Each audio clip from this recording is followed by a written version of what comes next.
I'm a little late to deliver this year in art video after losing my voice to the flu, but I'm happy to be back to share the magical, character-filled year that was 2025. In this video, enjoy a tour of my best art of 2025, plus a peek at the time-lapse process behind each one. I also share my goals for 2026. Let's dive in. For the past few years, I've participated in the Exalted Secret Santa art exchange hosted by Shifting Path over on Tumblr, which has claimed my January spot for the past few years. This event is inspired by all the cool characters from the tabletop RPG community. For this year, I created a Hades-style portrait of the boy with the 7-word name, the abyssal son of the first and forsaken lion, who belongs to Comedy Gold, a Tragedy on Tumblr. I worked in lion themes into the claw necklace and lion pauldron. I've shared my thoughts on drawing in the Hades-inspired style on my blog listed in this video's description, for those who might be interested in trying it out for themselves. For February, I was inspired once more by the Exalted community to draw my character Kalara in her Koa disguise on a date with Anna Kori Kulikova's Gale in a Scarlet Empress-themed secret library. Anna has been such an inspiration for the community with her art that I wanted to make her gift extra special and detailed. I also wanted to challenge myself to do a full-fledged background, which has been a weakness of mine I want to surpass. Don't look too closely, however, as there are some naughty details hidden in the books and shelves of this library. For March, I drew more Exalted for the Character of the Month event, featuring Lobsoptoi's Raven Lunar, chosen of the moon goddess, Yorigasu.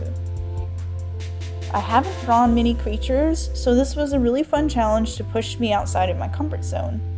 I also wanted to create something dynamic like splash art for a fantasy martial arts game with a limited color palette. How did I do? For April, I painted a portrait of my husband's Dungeons & Dragons character, a soul knife rogue named Artorias Colbrand.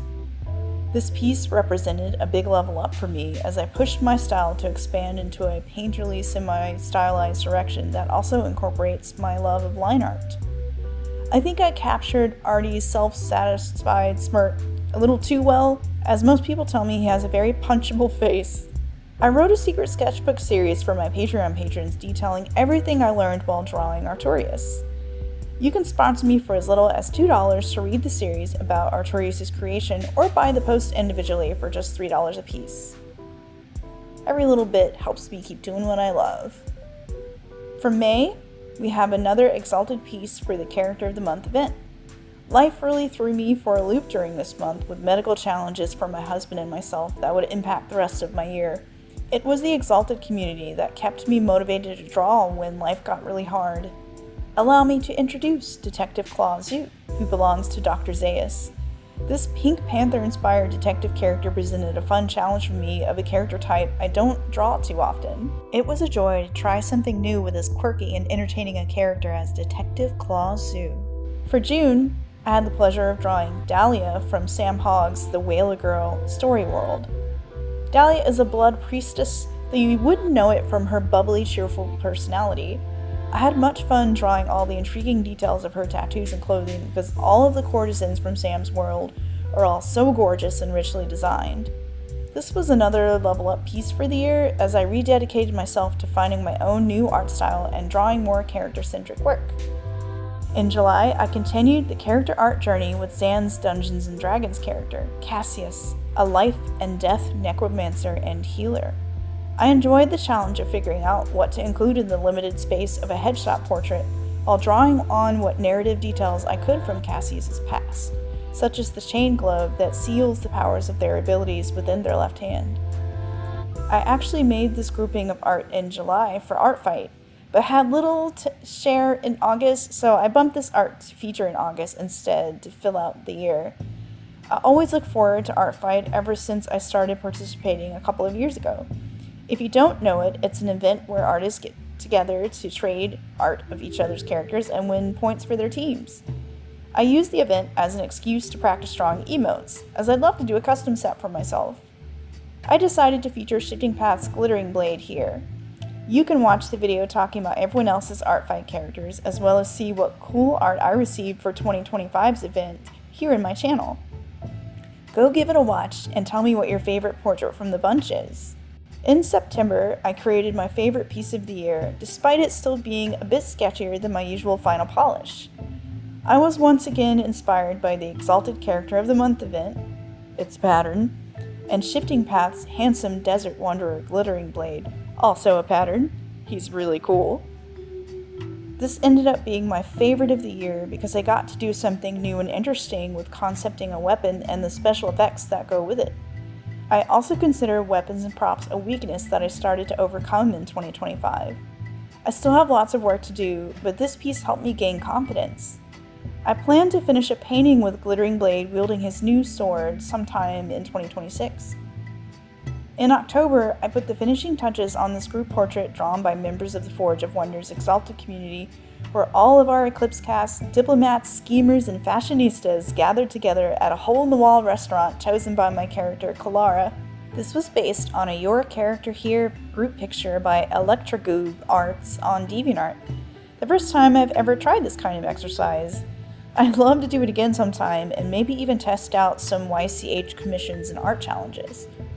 For a full list of the characters at the table and the artists who drew them, see my Year in Art blog post linked in the description of this video.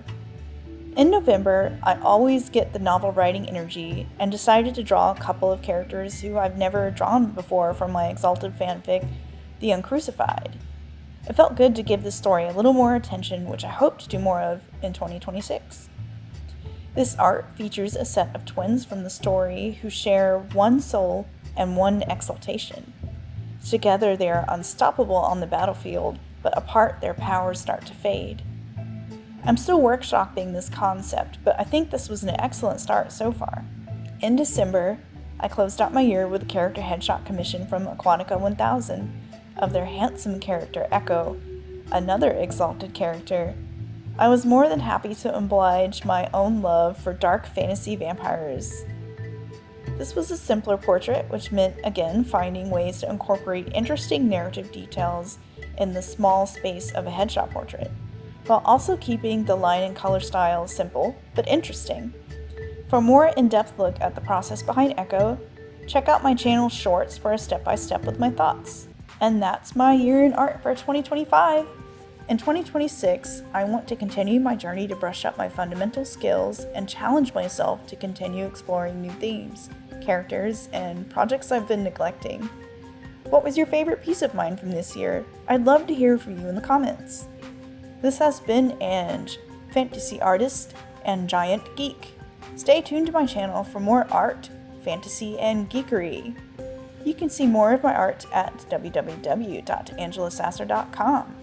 If you want to help keep me happy and fed so I can make even more art, consider pledging to my Patreon at www.patreon.com/AngelaSasser. Pitching in just a couple of bucks gets you access to my secret sketchbook for all of my in-depth process secrets and early dibs on my original paintings. Thanks for watching. Wishing you all inspiration.